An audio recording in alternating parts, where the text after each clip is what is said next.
أمطار إسطنبول استمرت لأزيد من 6 ساعات فقط وخلفت قتيلين وأضرار مادية كبيرة، فقد قتل 7 أشخاص على الأقل في فيضانات وسيول تسببت بها أمطار غزيرة هطلت مساء يوم أمس الثلاثاء على شمال غربي تركيا وفق إحصائيات رسمية. وقد أشارت وسائل إعلام محلية إلى أن 5 قتلوا وفقد واحد في منطقة كيركلاريلي قرب الحدود مع بلغاريا واليونان بعد أن غمرت مياه الفيضانات منازل في المنطقة. وبدورها فقالت السلطات إن 2 قد قتلوا وأصيب 31 أفراد آخرون في 2 من أحياء إسطنبول أكبر مدن البلاد، حيث أظهرت لقطات سيارات تطفو وسط مياه الفيضانات. كما أظهرت مقاطع فيديوهات أشخاص عالقين في محطات مترو غمرتها المياه جزئيا، فيما أجلت السلطات عشرات الأشخاص من مكتبة عامة حوصروا فيها بعد أن داهمتهم المياه.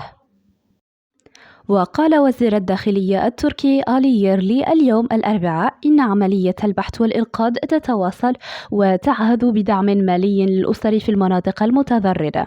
وقد أعلنت ولاية إسطنبول عن انحسار السيول التي اجتاحت بعض أحياء المدينة بعد هطول غزير للأمطار خلال ساعات متأخرة من الليلة الماضية، في حين قال مكتب والي إسطنبول في بيان رسمي إن كمية الأمطار التي هطلت على المدينة في أقل من 6 ساعات توازي ما تشهده عادة في سبتمبر.